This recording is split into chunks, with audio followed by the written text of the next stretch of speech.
Good morning, everyone. My name is Porter Anderson. I am the editor-in-chief of Publishing Perspectives, and we are the news medium of Frankfurter Buchmesse. And I get to be one of the first to say good morning and welcome to Frankfurt for you. It's great of you to be out at a somewhat early hour, particularly on the second day of Frankfurt. I hope you all had a great day yesterday and a wonderful evening, and maybe not too tiring an evening because we have a terrific takeoff this morning. This is the first of the day in our series called Publishing Perspectives Forum. And just to remind you, if you're not aware of it, immediately after this program at 11 o'clock, we'll have Arnaud Nourry, who is going to speak to us about the incredible new publishing venture that he has created in Paris. Fascinating man, fascinating background, and a fascinating new venture. So I hope you can stay with us. We're starting, however, with something that's very exciting and comes from my country, I'm proud to say. This is called Created by Humans, and this is called Trip Adler. And Trip is the fellow you may have run into before because he is the founder and the former CEO of Scribd. And that is an enormous, enormous subscription service that has gotten to how many billion subscriptions is it? It's a couple billion visitors, not subscribers. Right. The paying Right. subscriber numbers are Well, lower. the subscribers stay at what level then? What is that? It's about 2 million. 2 million. It's only 2 million subscribers, you see. It's really a wonderful service, and in some ways, it is one of the founding entities in the subscription world online. A lot of us learn to understand subscription and to understand how IP is protected under subscription and yet made available in ways that other systems do not allow. And it's been a fantastic company, still is a fantastic company. But what Trip is doing now is making a pivot at a time when publishing needs this very much. It's about AI. And it seems a little early in the morning to talk about AI, but believe me, AI is coming for us. And there's been a terrible problem, as you know, I'm sure all of you know, that in the publishing world, what's happening is that generative AI systems are training on material, it might be one of your books, that has not been licensed. It's not being put out correctly as far as copyright goes. The protections are just ignored. Infringement at mass scales that we've never seen before. One of the most interesting things that YSG said recently when he was at the Association of American Publishers annual meeting was that a moment of clarity came to him when he realized that the biggest of these voracious AI systems were not doing what they were doing in terms of hoovering up IP all over the place. That was the business model. So a lot of folks, I think, originally thought, oh, that's just an accident. They'll take care of that. No, that was how these things are learning what they learn and how they become often quite brilliant. So what Trip is looking at is what I think is one of the most interesting responses that anyone has started trying in the publishing world. Trip is a man who comes between technology and publishing, and this, of course, is the kind of person we need because he is Silicon Valley, and yet he understands exactly what our business is. And when publishers need something like that, this is the kind of person we need because his approach is what you might call, if you can't beat them, join them, which is if you can't make them stop coming for it, make it something they have to pay for. So I'm going to hand over to Trip. He has a terrific presentation this morning about Created for Humans. We hope we're actually going to be able to demo part of the new site for you and let you see some of what's going on too. And he'll explain the whole concept of creating AI licenses for your material so that those folks who want to use your material in any way in artificial intelligence have to come to you and pay for it, which is what copyright is all about. So, Trip, it's great to have you here. Thank you for coming. It's terrific to see you this morning. And will you take it away for us? Yeah, thank you, Porter. That was a great intro. Thank you for having me, and thank you to all of you for being here today. So yeah, we're gonna dive into the world of copyright and AI and books. I think that the intersection of these two worlds is really interesting. Unfortunately, it kind of started out in a state with a bit of conflict between the world of AI and the world of book publishing. But I think that's just kind of the first phase here. I think that we need to bridge these two worlds, and that's what we're trying to do at Created by Humans. So I think the best way to do this, probably I'll just walk through the slides, and if there's any questions, happy to answer. Let's make this as interactive as you like. So Created by Humans is an intermediary between copyrighted content and AI companies. These two worlds are kind of just polar opposites in terms of like how all the rules work. But the fact is that they're very intertwined. As Porter was saying, these AI systems, one of the reasons they could write so well right out of the gate is that they trained on all of these books that have been produced by the book industry over the last 600 years, and that's how they're able to get be such good writers so quickly, and then that's going to continue to be the case that they need access to these works, but using pirated files and files without the permissions of the creators is not the right solution. So we're building the connective tissue here that's going to connect the publishing industry and the book industry. And we're trying to be a very neutral player here. We're basically just the bridge here. But having said that, we're a little bit more on the side of human creators. We think human creators need someone to help them navigate this world of AI, and that's what Created by Humans is.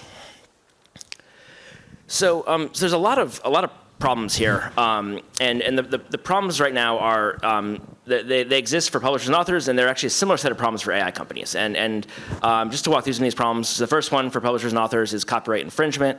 Obviously, this is a problem for the publishing community. The next thing is availability of partnerships. So these AI companies are starting to do direct licensing deals.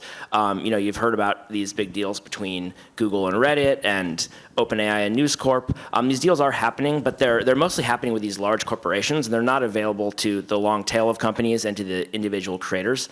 And I mean that's a problem if this is really only available to these big companies. And then the third issue is that the authors and publishers are being misrepresented in the world of AI. There's these hallucinations. These systems are imitating an author's voice, but not doing it very well. Creators don't like this. They want to show up the way they want to show up in the world of AI. And then for AI companies, it's a similar set of problems. I mean, they have all these lawsuits and negative complaints. They don't like that. They also are trying to scale their content acquisition efforts, and it's hard for them to scale because it's not really their expertise. And then also their consumer experiences are held back by not having access to the content, right? I mean, if you ask these systems to write using a certain certain characters in the book, it'll often say it can't do that because it doesn't have the rights to do that. So they also want to have the ability to improve their experiences. So this is kind of the set of problems right now, and Created by Humans is building a marketplace for AI rights. It's going to solve or aim to solve all of this. So Created by Humans is an intermediary between content owners and AI companies. So on the left here are the content owners, and we do have ambitions to go into all kinds of content. We are interested in video, we're interested in music, we're interested in name and image likeness data, even medical data. We've had medical companies reach out saying they want to distribute their data through us. So there's a lot of stuff we want to expand into, but we are starting with books. Specifically, we're really focused on trade books. I would say like textbooks are closely behind trade books, but with trade books, just a lot of tricky issues that need to be solved. So we're really focused on solving this for trade books, and then we're going to expand to other content types from there. And then we're going to license this to AI companies. And when we started this, we really thought we were going to license this mostly to the big AI companies, so OpenAI, Apple, Google, all of the big names. And we still think those are they're very interested in licensing books. We've had conversations with all the usual suspects, and they want to have ways to license books. But what we've realized going on this path is actually there's a long tail of many more companies that we think would license this. There's a lot of mid-sized companies, startups, universities. I mean, all sorts of companies around the world want to do things with books and AI, and they just don't have a way to do it. And I talk to so many startups these days that are building apps on top of books, and I ask them where they're getting the books, and they just say, oh, we just use text files that we get somewhere. We don't want to stop this innovation from happening. What we want to do is we want to build the pipeline so that startups can build these AI products, but do it in a legitimate way with a full buy-in of rights holders with a business model built in so that the authors and publishers are getting paid. So before I go on, I just want to give a little bit of background on how these LLMs or large language models work. when you ask it a question, it's giving you an answer that comes from two different sources. So one is the training data. This is, I think, where it gets the most attention in the media. These LLMs, they read books, they read content, they learn, they sort of grow their AI brain that way. And then the second set of inputs, and this is becoming much more important, is RAG, which is retrieval augmented generation. And you can think of that kind of like search. So if you ask a question and the information comes from a specific page of a book, it can pull that information from that page of that book without necessarily training on that book. And that's RAG. And these are kind of these two buzzwords are pretty common in the AI world right now. And it's just important to make that distinction because in the way we've designed our product and the way we've designed giving control to content owners, we allow content owners to decide whether they want to opt into training, opt into RAG, or opt into both, or opt into neither. And we give that sort of we give that level of control to content owners. And we've to think about the role of copyrighted content in the AI world, we've created this concept we call AI rights. We believe that humans need to claim their AI rights in this AI world and need to protect their AI rights, but they also are going to want to license their rights. I mean, siloing off human creations from the world of AI is not the right answer. So AI rights are this new concept we've created that allows human creators to take control and license their AI rights. And we divided AI rights into, it's a number of different things. It's not just one thing. It's a few different buckets of things. And we divide AI rights into a few different categories and many subcategories. So the first is training. So these are rights to train on books.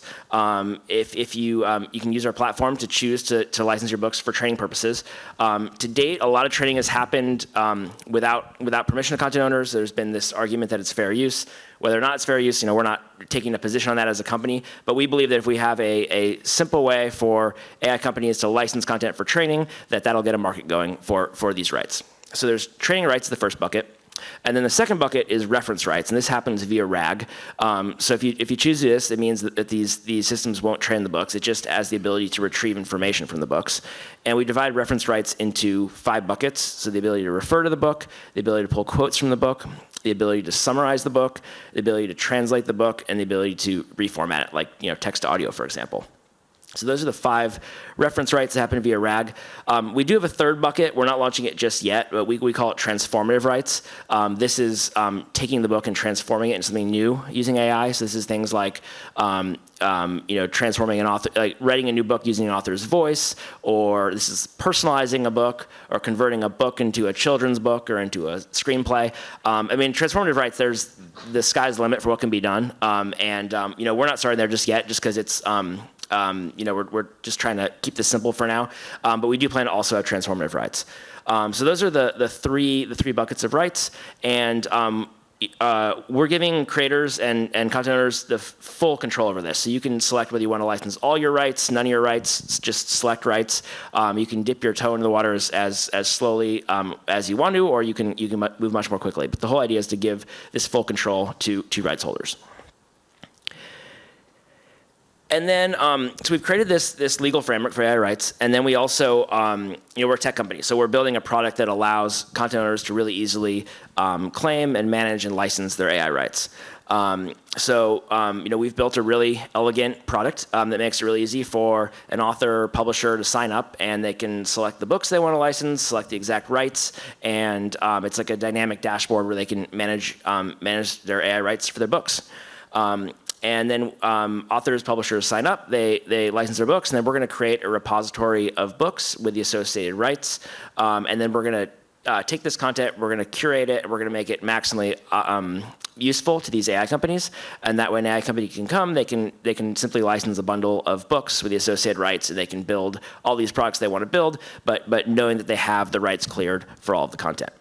And our goal is to make all this plug and play. So right now, the way these data deals work is an AI company will send a team of biz dev people and lawyers and negotiate these complicated deals, and then the content company has to do the same thing. We want to make it all plug and play. So content owners, it's as simple as using LinkedIn or YouTube, and for an AI company, it's as simple as booking a flight or buying a product on Amazon. So just make the entire experience, simple marketplace experience, very easy to use. And we think this is the next big model for the book industry. If you look at the way the book industry has evolved, for a long time it was just print books, and then ebooks became a thing, and then audiobooks. We think AI licensing is the next big model. In fact, we actually think it could be the biggest of all once we kind of build it out and just get this going. There's just so many ways that books can be relevant in the world of AI that if we can just build the plumbing here to make this happen, it's going to be an enormous new model for the industry. And we're a startup. We're currently a team of 8.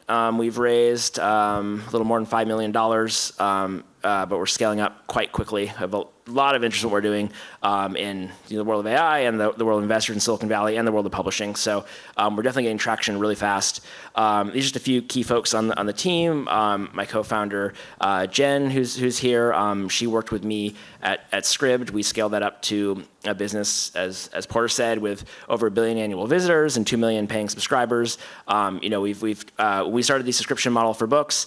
It was a tough sell at first, and now it's a pretty common thing. It's an important model in the industry, and now we're pioneering the AI licensing model for books. And also in our team is Edward. He's our CTO. He built a data marketplace previously. At the end of the day, we are a data marketplace, so it's useful to have that background. And then Mark runs author relations, and Matthew's our GC, has a copyright background. And yeah, we're a small team, but we're scaling up quickly. We have really great momentum, and it's been a lot of fun to work on so far.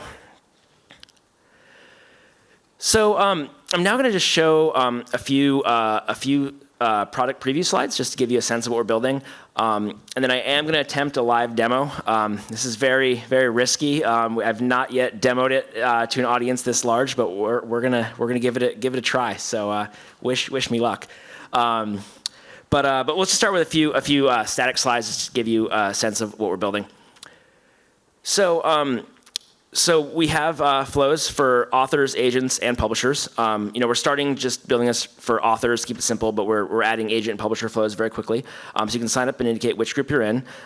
You create an account, and then you can verify your identity. So we're trying to create a very clean database of rights here, where we really know exactly. If we're going to license content to the world of AI, we want to make sure that we really know exactly who the rights holders are. So we have an identity verification process, and once you identify it's you, then we let you in, and we find your books and we match them with you.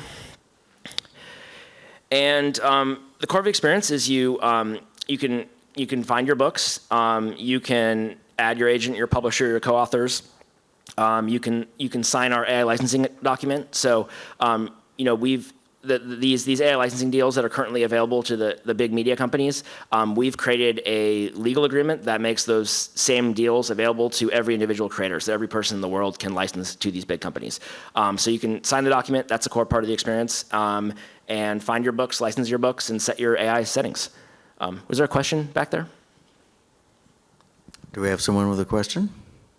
I saw someone raise their hand. Happy to answer questions, or I can keep It's going. hard for us to tell, too, because we've got so much light in our eyes. Okay, well, if there's questions, just let us know. Okay, and we do have mics for you. If someone's ready with one, just let us know. And then you can sign up and find your books. So, we've been working closely with Walter Isaacson. He's a biographer, has written biographies of a number of notable people.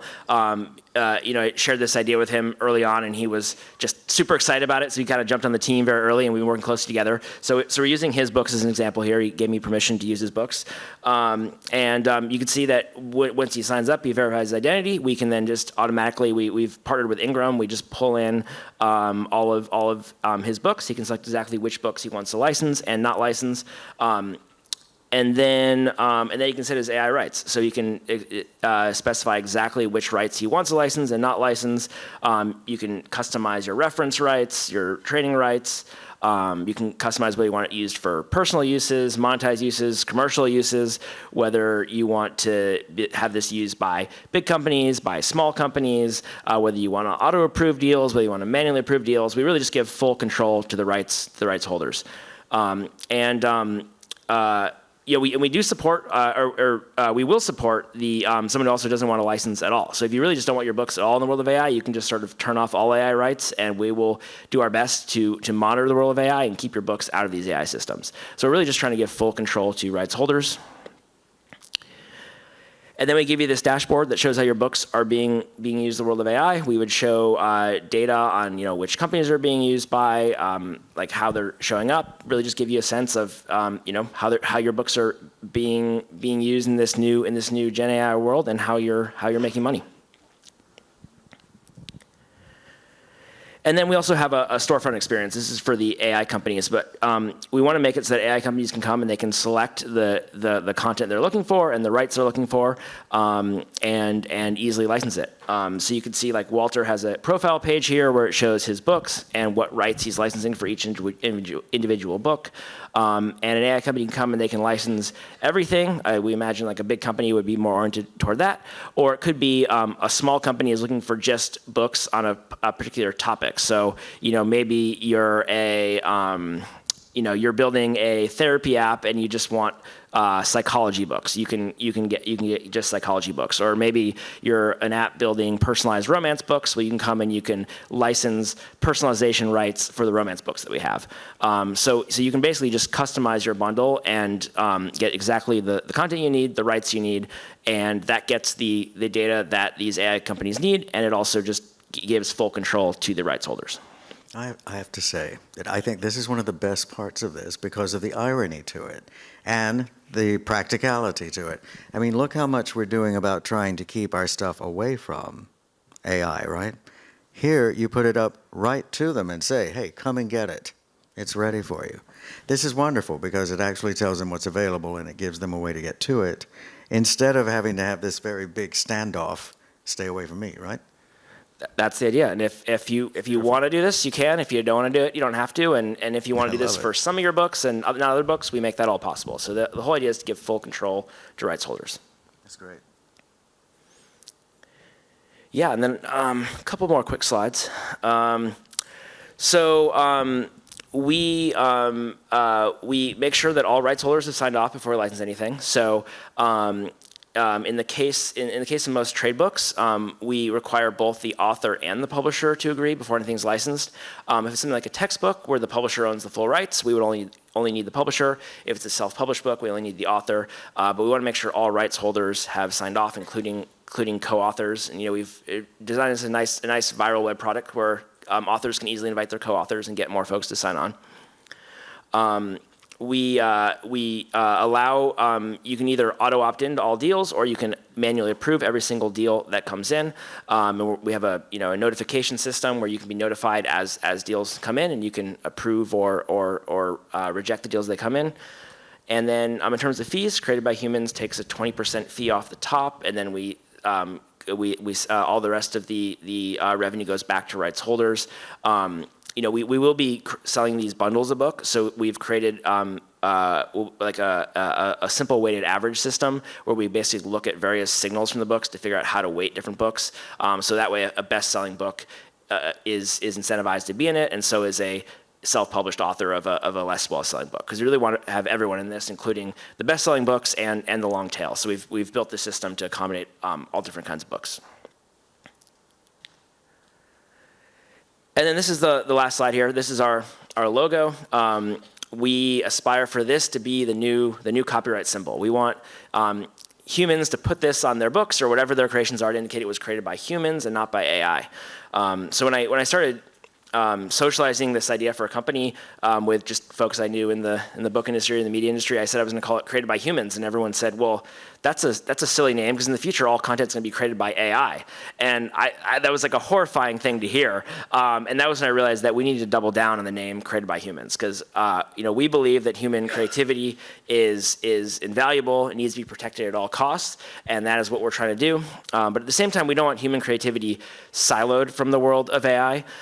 We think that if there's this big silo between the AI world and the human creation world, that's not good. So we're trying to build that bridge between human creation and AI. And if we do this right, we think we can make human creativity thrive like never before. And that is what our goal is. It's fantastic. Thank Do you have a tattoo of this on yourself somewhere? Not yet, no. He's not admitting it. I'm sure he does. I know doesn't the CEO of NVIDIA have an NVIDIA tattoo on him? I've heard so it's that. a good. You got to feel good about your company, right? Yeah. Yeah. No, this is fascinating. I think it's got so many interesting elements to it, and it's one of the first that's kind of racing ahead of many other similar ideas where people are thinking, wow, I don't know, maybe there's a way to charge them something. This has got the way to charge them. And I love the control that it leaves with the creator and the owner and the rights holder is in control of this thing. Let's take a moment here again and see. I see a question coming up here. That's fantastic. Morning. Thank you for your presentation. It's really terrific. And my question is, what about illustrators? Because usually books not only the author who make text, but also illustrators. And what about that? Yeah, good question. I mean, we're starting just with text here, just to keep it simple. So if there's illustrations in a book, we're actually not going to be licensing them to start. But that's just to start. We very much want to go into illustrations sooner than later. We're going to go into, we want to work with photographers, people making videos, musicians. I mean, we want to go work with all kinds of content. But we're just keep this really simple. We're starting just with the text, and then we're going to expand from there. I see one over on this side, and gentleman in the middle. And hi. Let's see, we got a mic. Someone got a mic over there. That's fine. She can go. We have a mic over Can't see here. anything. Might just take a quick question. Hello. Morning. Oh, good. You got one. Yeah, wherever the mic is. Okay, Let's go. great. Just two quick questions. Great presentation. Thank you very much for that. Really interesting. One, just thinking, as I suppose this technology is still at a stage of adoption and not quite, at a point of being settled yet, and in terms of audience adoption. Curious as to how, authors, publishers, others should be thinking about this. Is it a windfall moment or recurring revenue? And sort of as they're factoring in this opportunity, I'd be curious to hear more about what you think about that. And then similarly, I think probably to the previous question, other text kind of based industries like news, for example, are those areas that you are looking at? Because there seems to be some strong crossover opportunities there. Thank you. Yeah, so in news, there's a lot of these direct deals happening. That seemed to be kind of the first frontier for direct deals, and I think the reason why there's been deals is in part just because the rights are a lot simpler with news. With trade books, you have multiple rights holders. It gets more complicated. So there's been all these direct deals with news. We're starting with books. We want to, like I said, we want to go into all kinds of content. So we're gonna, we'll be, I'm sure, partnering with news sites too over time. Especially the long tail of news, like they don't have access to these deals the way the big news sites do. So news is definitely very interesting. And the first part, I mean, that's a really good question about like whether this is a windfall moment. I think that's how everyone interpreted this at first when these AI companies started paying for this training data, is it looked like a windfall moment.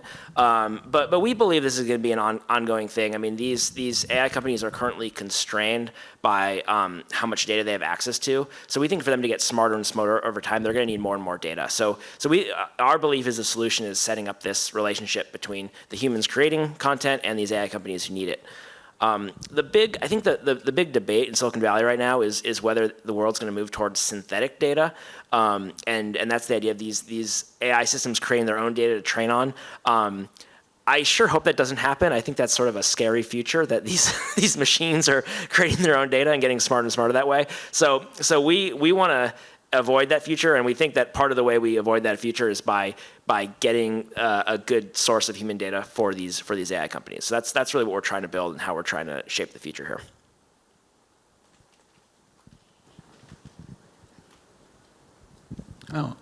Thanks a lot for that presentation and opening up this space of ideas. Thinking about like now licensing AI rights to be used for LLMs and RAG, you mentioned briefly the aspect of transformative rights. So is this like the launch pad for doing all kinds of ancillary rights? So like translation, internationalization, movie rights, which may be produced by AI anyway in 5 years?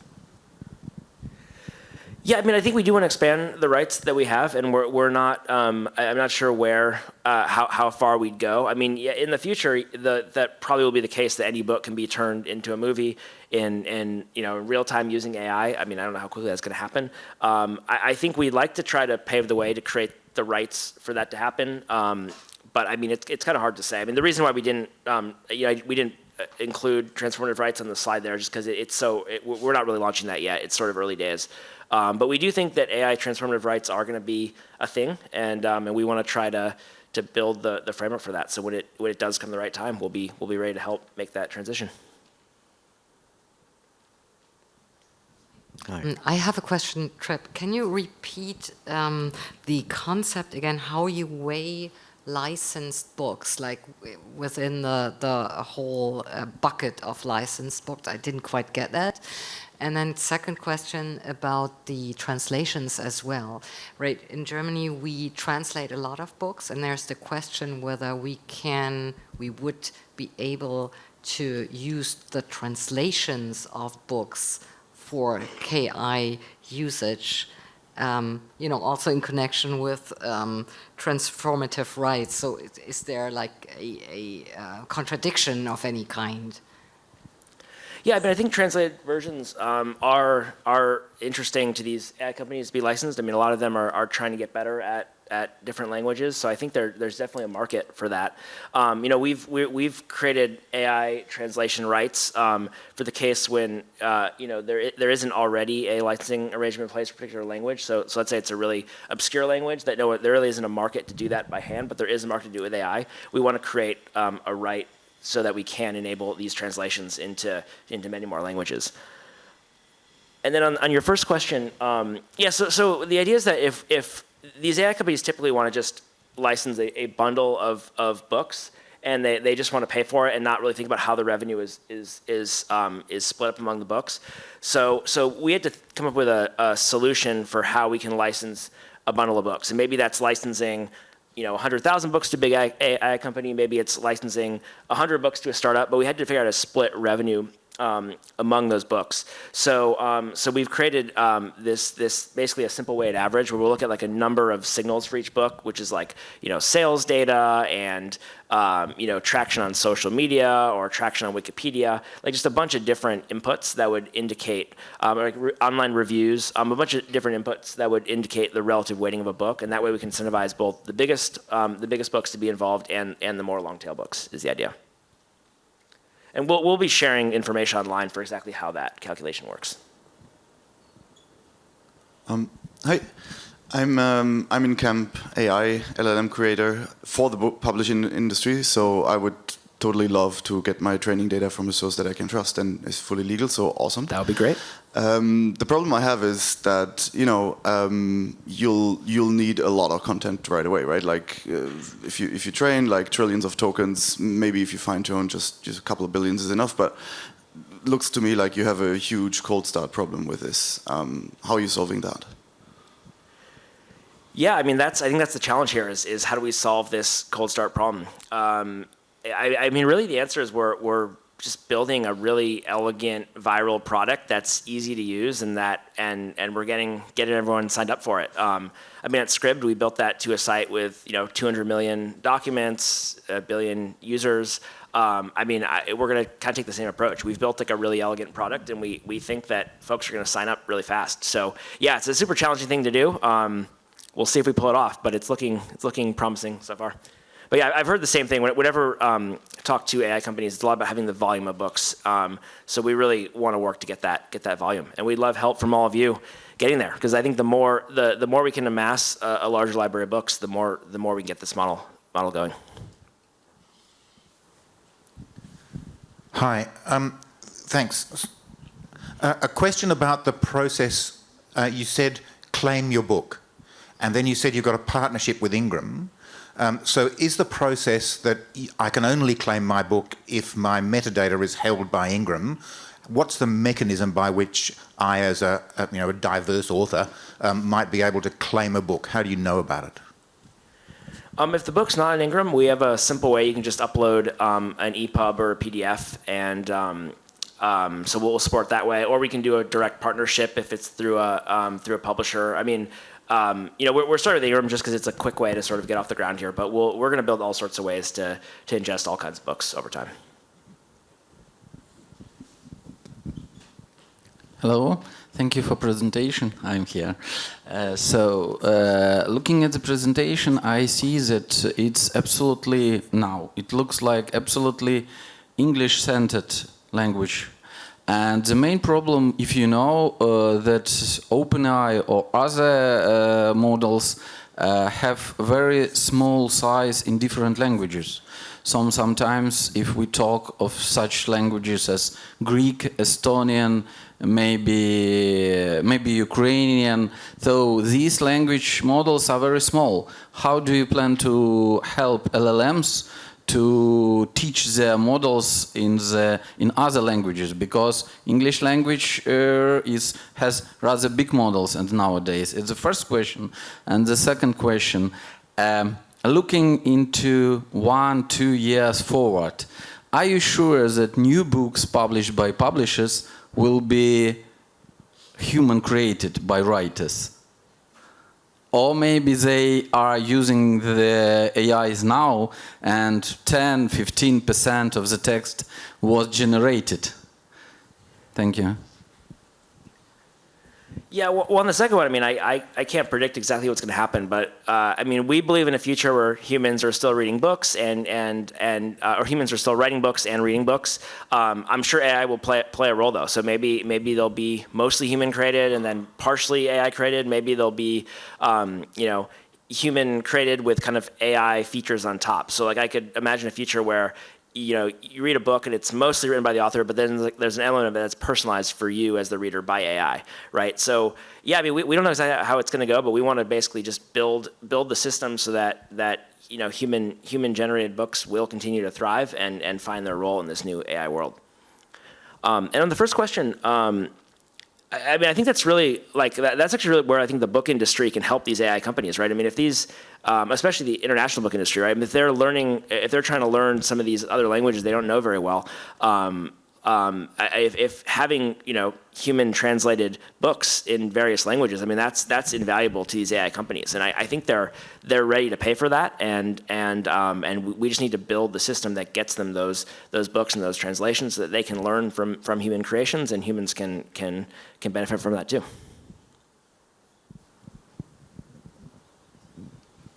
I see a hand right there. Hey. Thanks so much for the keynote. My question is, do you think there's a use case that you have long-term agreements, license deals with AI companies, or is it a one-time thing to have the AI model trained on the databases and then it's fine, or do you think it can last for 5 or 10 years?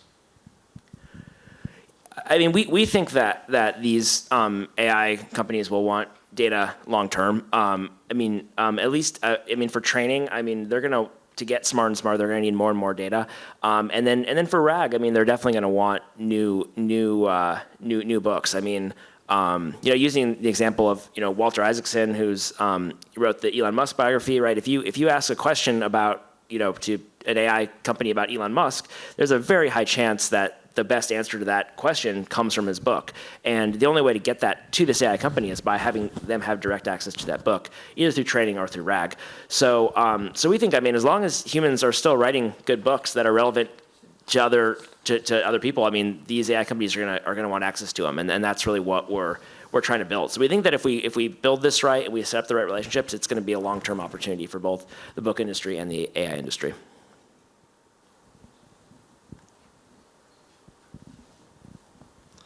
Thank you very much for the presentation. As you acknowledged, Trip, at the beginning of your presentation, rights are extremely complex. And where there's complexity, there'll be dispute. So what happens from a dispute resolution perspective if if the author claims a book and the publisher disagrees and vice versa. I specified a system like this for the Google book settlement in 2009, and dispute resolution was the biggest challenge. How will you deal with that?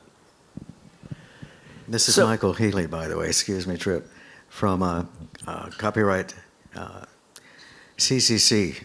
It's easier, isn't it, Michael? It's good to see you. Well, it's nice to meet you. Yeah, so we're building a dispute resolution system. So our whole idea is we're only going to license books if we've cleared the rights, and we want to get all rights holders to opt in. And if there's a disagreement, we would have actually a system where the rights holders can agree. Until there's agreement, we don't license. But yeah, I guess in going down this path, we realized that one of the reasons these books are not more available to AI companies is just because the rights are so complex, and that's really a large part of what we're solving here. Is we're just bringing the rights holders together to create this new opportunity.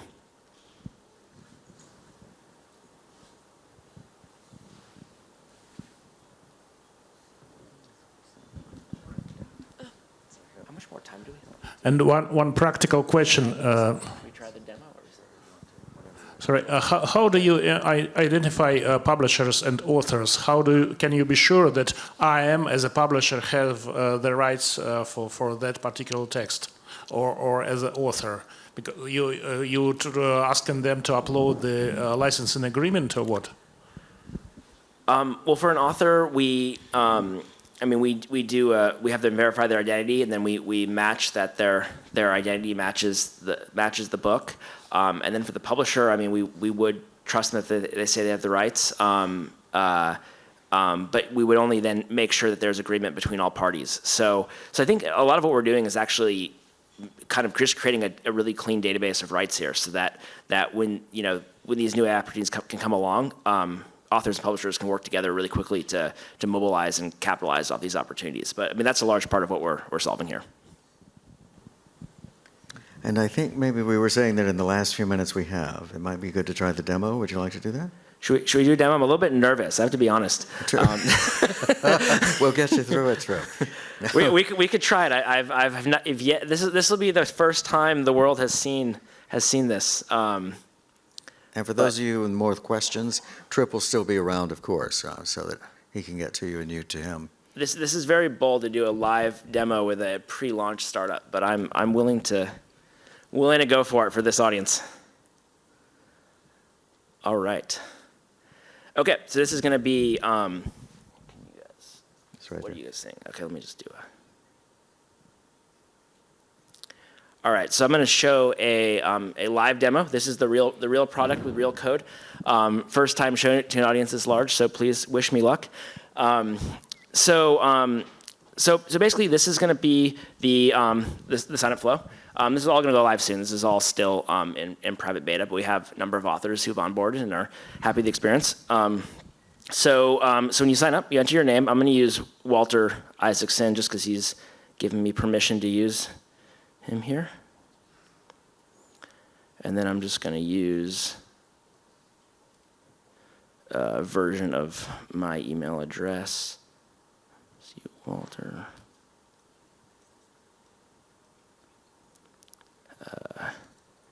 This is just a version of my personal email address here.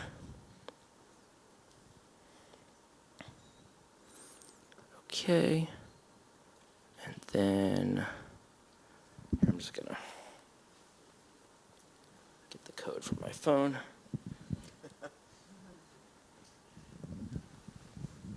Okay.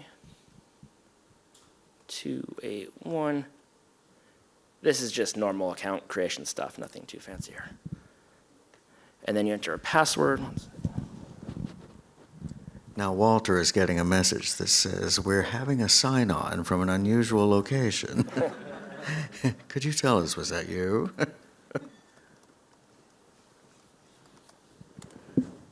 See, this is... Makes me feel good that you have trouble with this. This is just trickier in front of an audience. It's harder than it looks to do this in front of an audience. Okay, so then you select your role. So we have sign-up flows for authors, agents, and publishers. at this point, we're just basically working through agents, with agents and publishers through a spreadsheet, but eventually we're going to build a portal for them. But we do have the online experience for the author. So you click author, and then you enter your name. We do support pen names quite well. And then you enter your phone number. I'm just going to use my phone number for now. Check these 2 boxes, create account. Okay, and then we have the identity verification step. You would here use your selfie ID to prove you're really Walter Isaacson. I'm not going to do this now. It's similar to what you see when you open up an online bank account, but I'm just going to prove it on the back end here.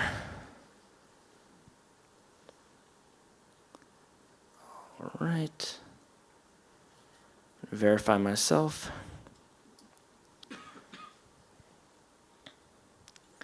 All right, so I've verified that I'm Walter. And then we have a welcome video, and then we find Walter's books. So using Ingram, we found the books written by him, and then here's all the books we found.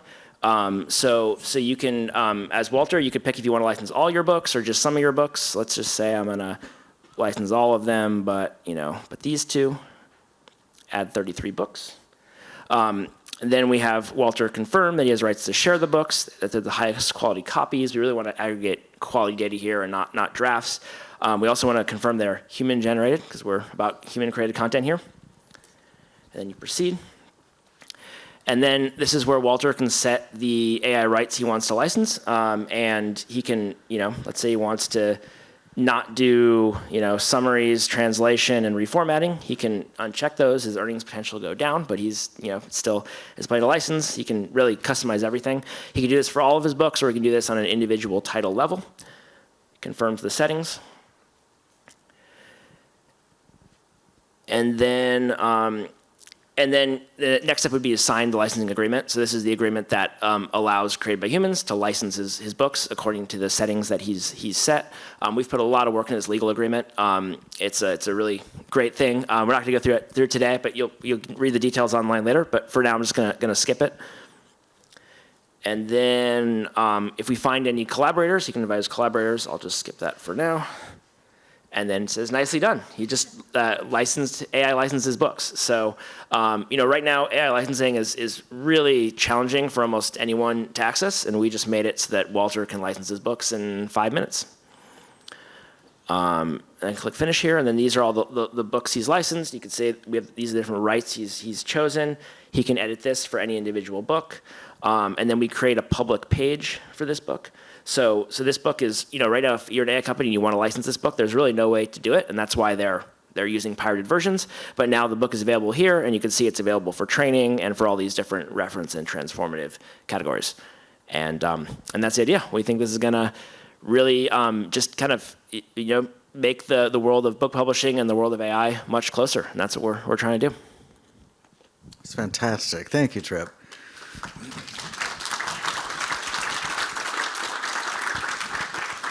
I'm trying to think of other things we could do while we're in Walter's account, but since time is short, what I will suggest is that perhaps in the nice area outside there, the lobby, you can be in touch with Trip if you'd like. We'll be changing the set here in a moment for Arnaud Nouri to join us.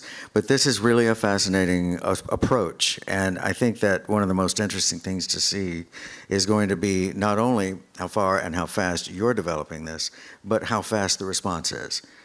Because we're looking at a very urgent situation in publishing. And I think the more people understand that urgency, the more they'll be interested in a product like this. So congratulations.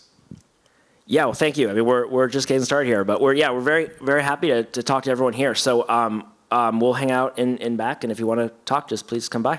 And thank you all for being here. It's great to see you. Thanks again. And great questions. Thank you.